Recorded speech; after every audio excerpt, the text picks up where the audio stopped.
Hello students, हम कर रहे हैं चैप्टर 4 डिटरमिनेंट्स एक्सरसाइज 4.2। बहुत ही इंपॉर्टेंट एक्सरसाइज है ये। प्रॉपर्टीज ऑफ डिटरमिनेंट हमने पढ़ ली थी। अब उन प्रॉपर्टीज का यूज करेंगे इस एक्सरसाइज में।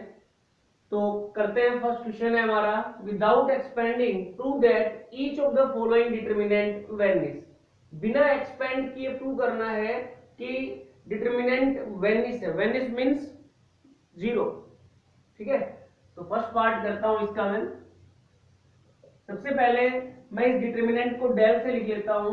Late del is equal to 148 423 111 317 37 1 101। ठीक है ना। अब प्रॉपर्टीज का यूज करना है। जो हमने प्रॉपर्टी पढ़ी थी उन प्रॉपर्टीज का यूज करके इसको वेनिस दिखाना है, जीरो के इक्वल दिखाना है। तो मैंने देखा कि इस कॉलम को मैं कैसे लिख सकता हूं। 37 इंटू 4, इसको क्या लिख सकता हूं 37 इंटू 3, इसको क्या लिख सकता हूं 37 इंटू 1। बाकी एज इट इज 4 3 1 23 17 101। ठीक है भाई। अब हमने एक प्रॉपर्टी पढ़ी थी कि किसी भी एक रो से या किसी भी कॉलम से के प्रत्येक एलिमेंट से कुछ कॉमन आए तो हम उसको बाहर ले सकते हैं। अब मैंने देखा कि इस फर्स्ट कॉलम के प्रत्येक एलिमेंट से 37 कॉमन ले सकते हैं हम। ठीक है, तो 37 को बाहर ले लेता हूं। क्या मिला भाई मुझे, 37 कॉमन आ गया। तो 37 या क्या बच गया आपका 4 3 1 4 3 1 23 17 101। सही है भाई। अब हमने देखा कि C1 और C2 दोनों आइडेंटिकल है।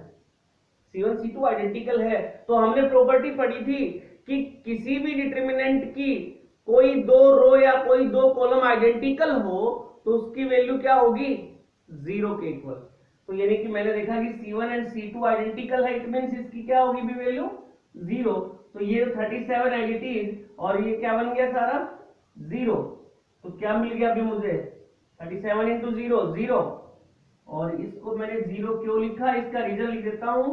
Since C1 and C2 are identical, are identical, C1 and C2 are identical.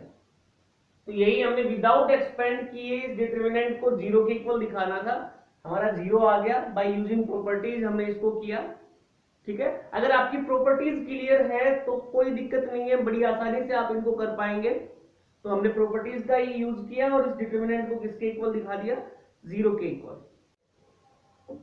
Second question है हमारा, if A B C are in AP. A B C AP में है, हमें इस डिटरमिनेंट को जीरो के इक्वल प्रूव करना है। सेकेंड का फर्स्ट पार्ट है ये, तो करते हैं इसको। सबसे पहले हमें क्या गिवन है, here it is given that A B C are in AP. ठीक है ना। अब ए बी सी एपी में है तो इसका मतलब क्या हुआ, इनका कॉमन डिफरेंस सेम होगा। Therefore B minus A is equal to C minus B. ठीक है भाई, दिस इंप्लाइज, अब ये b, ये माइनस का b है बराबर के इस साइड आए तो plus b is equal to ये माइनस का a बराबर के उस साइड जाए तो a प्लस सी।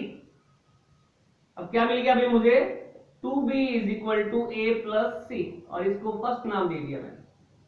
ठीक है ना। अब हम इसकी लेफ्ट साइड लेके चलते हैं, LHS। 2y plus 4 5y plus 7 8y plus a 3y plus 5 6y plus 8 9y plus b 4y plus 6 7y plus 9 10y plus 6। ठीक है।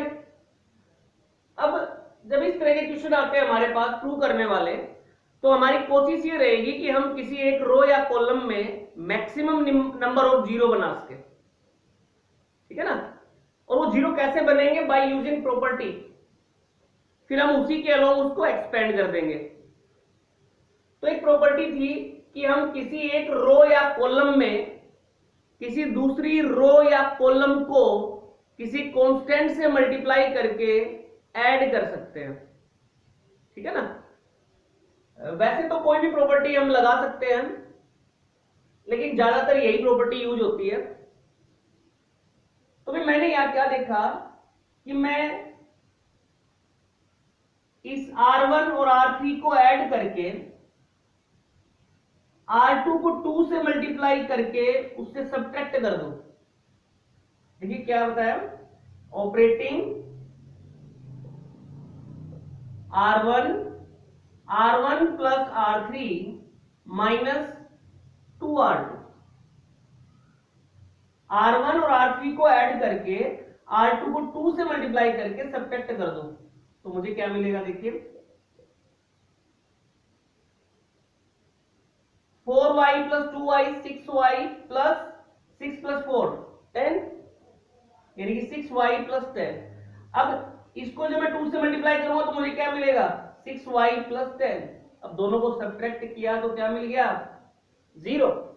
ऐसे ही इन दोनों को ऐड किया तो 7y plus 5y 12y plus 9 plus 7 16, और इसको 2 से मल्टीप्लाई करूंगा तो मुझे क्या मिलेगा भाई? 12y plus 16।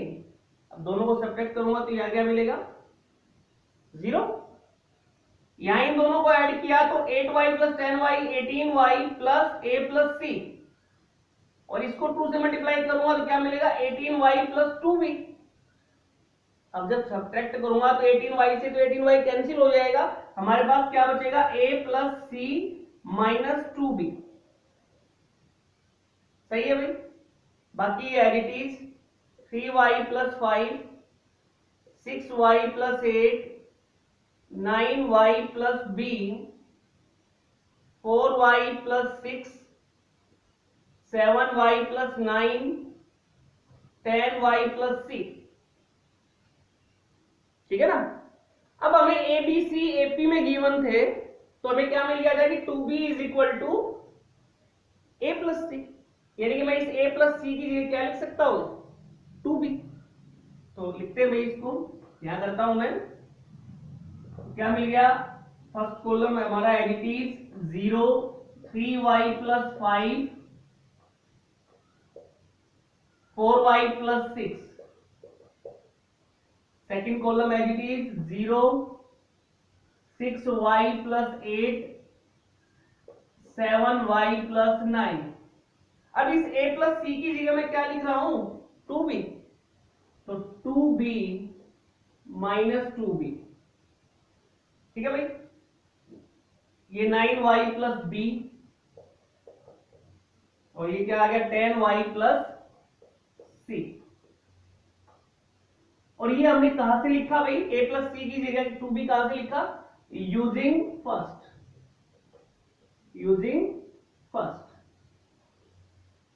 ठीक है। अब क्या मिल गया? ये तो as it is 0 3y plus 5 4y plus 6, ये भी as it is 0 6y plus 8 7y plus 9। अब ये 2b माइनस 2b क्या हो गया? 0 9y plus b 10y plus c, ठीक है भाई। अब हमने एक प्रॉपर्टी पढ़ी थी कि किसी भी डिटरमिनेंट की किसी एक रो या किसी एक कॉलम के प्रत्येक एलिमेंट अगर 0 हो जाए तो उसकी डिटरमिनेंट वैल्यू क्या होगी? 0। अब हमने देखा यहाँ R1 के प्रत्येक एलिमेंट क्या है? 0, तो इसकी वैल्यू क्या होगी फिर? 0। और यही हमारी क्या थी? RHS। ये प्रूव करना था हमें, ठीक है। फोर्थ क्वेश्चन है हमारा, prove that determinant 1a a square 1b b square 1c c square is equal to b minus C into C minus A into A minus B, ठीक है भाई। तो करते हैं इसको, हम इसकी लेफ्ट हैंड साइड लेके चल रहे हैं। LHS 1 A square 1b square 1c square. ठीक है, हमें इस डिटर्मिनेंट को इसके इक्वल दिखाना है। ठीक है ना, तो जब भी इस तरह के क्वेश्चन आए तो हमारी कोशिश ये रहेगी कि हम किसी एक रो या किसी एक कॉलम में 2 जीरो बना सके और फिर उसी के अलावा हम उसको एक्सपेंड कर देंगे। ठीक है, तो हमने यहां देखा कि C1 में हम इजीली 2 जीरो बना सकते हैं। दूसरा, राइट हैंड साइड से भी हमें ये आइडिया मिल जाता है कि हमें क्या करना है, क्या ऑपरेशन लगाना है। अब देखिए, हमें b माइनस सी चाहिएगा, तो मैं सेकेंड रो में से थर्ड रो को सब्ट्रैक्ट कर दूं तो मुझे b माइनस सी मिल जाएगा। फिर क्या चाहिए, c माइनस ए। थर्ड रो में से फर्स्ट रो को सब्ट्रैक्ट करूं, c माइनस ए मिल जाएगा और 2 जीरो भी मिल जाएंगे। सही है ना, तो करते हैं इसको। Operating R2 minus R3 and R3 minus R1। ठीक है भाई, वैसे आप किसी भी दो को जीरो बना सकते हो, इसको जीरो बना लो या इसको जीरो बना लो, कोई भी 2 जीरो बना लो। ठीक है ना, तो क्या मिला अभी मुझे, फर्स्ट रो पे कोई ऑपरेशन नहीं है, as it is 1a square. Second row में से थर्ड रो को सब्ट्रैक्ट करना है, तो सेकंड में से थर्ड को सब्ट्रैक्ट किया, यहां क्या मिला 0, यहां क्या मिला b माइनस सी, यहां क्या मिला b square minus C square. ठीक है, ऐसे ही थर्ड में से फर्स्ट को सब्ट्रैक्ट करना है तो 0, यहां क्या मिला c माइनस ए और यहां क्या मिला सी स्क्वायर माइनस ए स्क्वायर। सही है, अब मैं इसको थोड़ा सा सोल्व कर लेता हूं।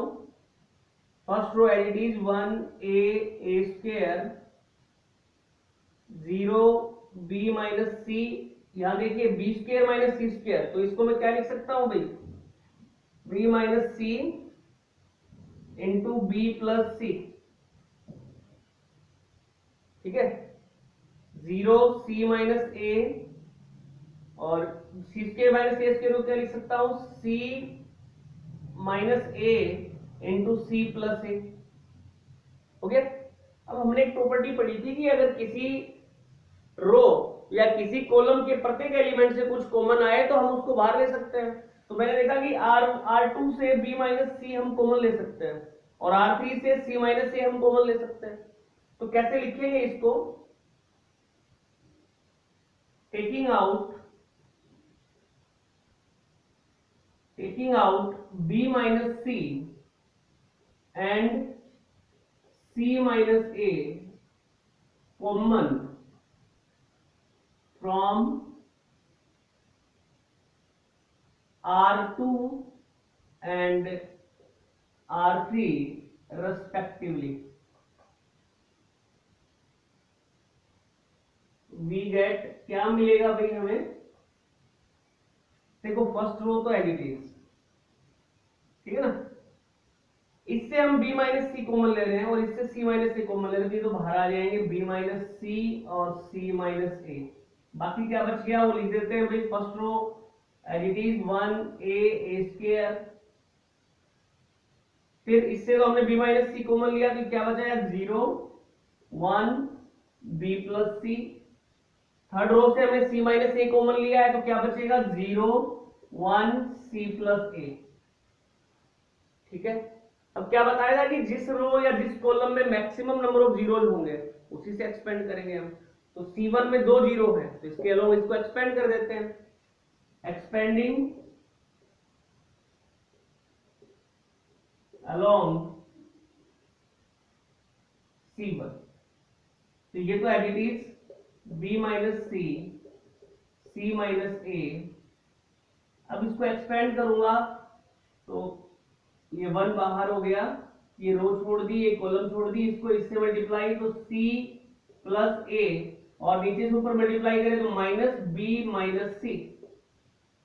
सही है भाई, c से c कैंसिल हो गया तो क्या बच गया अभी हमारे पास, b minus C into C minus A into यहाँ क्या बच गया आपका a माइनस बी, और यही हमारी राइट हैंड साइड थी, is equal to RHS। Hence proved. Fifth question है हमारा, prove that determinant 1 1 1 alpha beta gamma, beta gamma gamma alpha alpha beta is equal to beta minus gamma into gamma minus alpha into alpha minus beta. ठीक है, तो करते हैं इसको। मैं इसकी लेफ्ट साइड लेके चल रहा हूं, LHS 1 1 1 alpha beta gamma, beta gamma gamma alpha alpha beta. ठीक है भाई, अब हमारी कोशिश क्या रहेगी कि हम किसी एक रो या एक कॉलम में दो जीरो बना सके। तो मैंने देखा कि मैं फर्स्ट रो में इजीली दो जीरो बना सकता हूं ना। C1 में से C2 को सब्ट्रैक्ट कर दूं तो यहां जीरो मिल जाएगा, और C2 में से C3 को सब्ट्रैक्ट कर दूं तो यहां जीरो मिल जाएगा। सही है भाई, आप कोई भी दो जीरो बना सकते हो। तो ऑपरेटिंग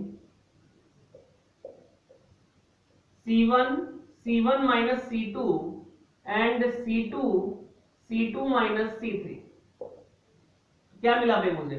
इसमें से इसको सब्ट्रैक्ट किया जीरो, इसमें से इसको सब्ट्रैक्ट किया अल्फा माइनस बीटा, इसमें से इसको सब्ट्रैक्ट किया तो क्या मिलेगा? Beta gamma minus gamma alpha. सही है। अब क्या था भाई? C2 माइनस C3, इसमें से ये सब्ट्रैक्ट करिए तो जीरो, इसमें से ये सब्ट्रैक्ट किया तो बीटा माइनस गामा, इसमें से ये सब्ट्रैक्ट किया तो gamma alpha minus alpha beta.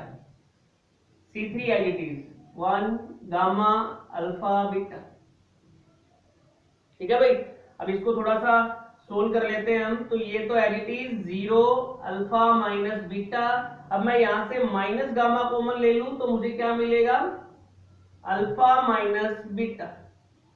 सही है, ये 0 बीटा माइनस गामा, यहां से मैं माइनस का अल्फा कॉमन ले लूं तो मुझे क्या मिलेगा? Beta minus gamma. ये as it is 1 gamma alpha beta. ठीक है भाई, अब मैंने देखा कि मैं C1 से अल्फा माइनस बीटा कॉमन ले सकता हूं और C2 से बीटा माइनस गामा कॉमन ले सकता हूं। तो कैसे लिखेंगे इसको? Taking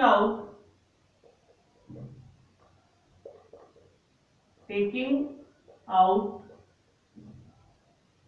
alpha minus beta and beta minus gamma common from C1 and C2 respectively, we get, तो क्या मिलेगा भाई हमें? अब ये तो बाहर हो गया, फर्स्ट कॉलम से alpha minus beta, second column से बीटा माइनस गामा, तो क्या बच गया बाकी हमारे पास? इससे हमने अल्फा माइनस बीटा कॉमन लिया तो क्या बच गया यहाँ पे? तो 0, यहाँ क्या बच गया? 1, यहाँ क्या बच गया? माइनस का टर्म। इससे बीटा माइनस गामा कॉमन लिया तो क्या बच गया हमारे पास? 0 1 माइनस अल्फा, और ये C3 as it is 1 gamma alpha beta. ठीक है भाई, अब क्या बताएगा कि जिस रो या कॉलम में मैक्सिमम जीरो होंगे उससे हम उसको एक्सपेंड करेंगे। तो हमने देखा यहाँ R1 में 2 जीरो है, ठीक है ना, इसके अलोंग इसको एक्सपेंड कर देते हैं हम। एक्सपेंडिंग अलोंग R1, तो क्या मिला? ये तो as it is alpha minus beta into beta minus gamma, ये दोनों तो जीरो है तो ये 1 बाहर हो गया, इंटू ये रो छोड़ दी, ये कॉलम छोड़ दिया, इसको इससे मल्टीप्लाई माइनस अल्फा, नीचे सुपर मल्टीप्लाई करेंगे, माइनस लगाएंगे, माइनस ये पहले से है तो प्लस गामा।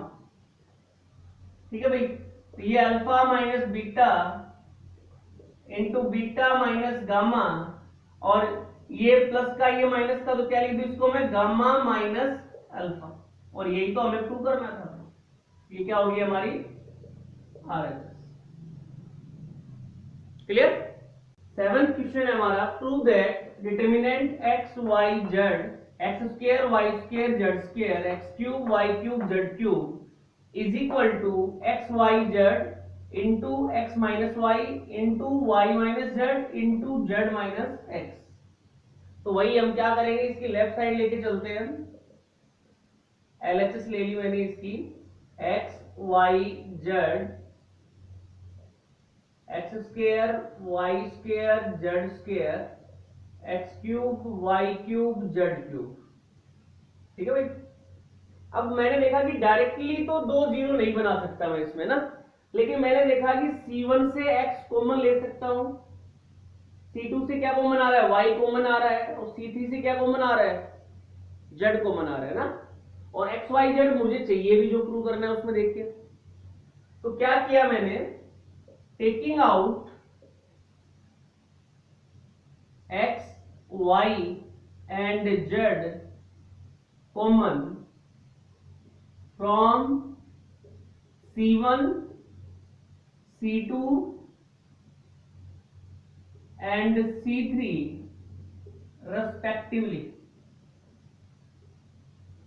respectively तो we get क्या मिलेगा भाई हमें, देखो इससे x कॉमन तो x बाहर हो गया, इससे y कॉमन तो इंटू y, और इससे z कॉमन तो x y z बाहर हो गया आपका। तो क्या बचा भाई अंदर, यहां पे क्या बचा 1x x स्क्वायर, यहां y कॉमन लेने के बाद क्या बच गया 1y y स्क्वायर, और यहां इससे z कॉमन लेने के बाद 1z z स्क्वायर। सही है। अब हमने देखा R1 में हमें क्या मिल गया 1 1 1। अब हम इजीली दो जीरो बना सकते हैं। सही है ना। तो मैं क्या करूं, C1 माइनस C2 और C2 माइनस C3, तो दो जीरो मिल जाएंगे मुझे। Operating C1 minus C2 and C2 minus C3। Operation लगाया, ये जो बाहर था ये तो as it is X Y Z. C1 में से C2 को सब्ट्रैक्ट किया 0, यहाँ क्या बन गया आपका x माइनस वाई, यहाँ क्या बन गया आपका X square minus Y square. ठीक है भाई। ऐसे C2 में से C3 को सब्ट्रैक्ट किया 0, यहाँ क्या बन गया y माइनस जेड, और यहाँ क्या बन गया भाई Y square minus Z square, और ये थर्ड कॉलम जो आपका है वो as it is 1z Z square. ठीक है। अब इसको थोड़ा सिंप्लीफाई कर लेते हैं, तो मैं ये रफ कर लेता हूं, इधर ये रफ कर लिया। अब क्या करेंगे भाई हम, मैं इसको क्या लिख सकता हूं, पहले जो बाहर था वो तो as it is X Y Z, ये तो as it is 0 X minus Y X square minus Y square को क्या लिख सकता हूं, X minus Y into X plus Y, X minus Y into X plus Y. सही है भाई। ऐसे आप सेकंड कॉलम पे आओ, 0 y माइनस जेड, और इसको क्या लिख सकता हूं Y square minus Z square को y minus Z into Y plus Z. हो गया। अब third column as it is 1 Z Z square, ये आपका एज इट इज हो गया। अब मैंने क्या देखा कि C1 से तो x माइनस वाई कॉमन आ रहा है, और C2 से y माइनस जेड कॉमन आ रहा है, तो इनको बाहर ले लेते हैं। तो क्या लिखेंगे इसके लिए हम, taking out x minus Y and y minus Z common from C1 and C2 respectively. तो वी गेट क्या मिलेगा भाई मुझे, ये जो पहले बार था वो तो एज इट इज, ठीक है ना, X Y Z as it is. अब क्या किया, C1 से तो x माइनस वाई कॉमन लिया, x माइनस वाई बाहर हो गया। C2 से क्या कॉमन लिया भाई हमने, y माइनस जेड, तो y माइनस जेड बाहर हो गया। अब क्या बचा वो लिख दो, बाकी 0। यहां से x माइनस वाई कॉमन लिया तो क्या बच गया, यहाँ 0, यहाँ क्या बच गया 1, यहाँ क्या बच गया x प्लस वाई। इससे y माइनस जेड कॉमन लिया तो ये तो 0, यहाँ क्या बच गया आपका 1, और यहाँ क्या बचा y प्लस जेड, और ये वाले as it is 1 Z Z square. कोई डाउट। अब R1 के अलोंग इसको एक्सपेंड कर देता हूं मैं, क्योंकि हमारे R1 में 2 जीरो है, R1 के अलोंग इसको एक्सपेंड कर देता हूं, एक्सपेंडिंग अलोंग R1। तो ये तो additive X Y Z, x minus Y, Y minus Z. अब भाई इसके अलोंग जब हम एक्सपेंड कर रहे हैं तो ये तो दोनों जीरो है, ये एलिमेंट यानी कि 1 बाहर हो गया, ये रो छोड़ दी, ये कॉलम छोड़ दिया, इसको इससे किया तो y प्लस जेड, ठीक है ना। नीचे से ऊपर मल्टीप्लाई करूंगा तो माइनस लगेगा, माइनस क्या हो जाएगा फिर माइनस एक्स माइनस वाई। अब यहाँ पे y से तो y कैंसिल हो गया, क्या बच गया हमारे पास x Y Z, x minus Y, Y minus z, और यहां से क्या बच गया जेड माइनस एक्स। और यही क्या थी देखो हमारी RHS। ऐसा ही तो प्रूव करना था भैया, में हो गया प्रूव।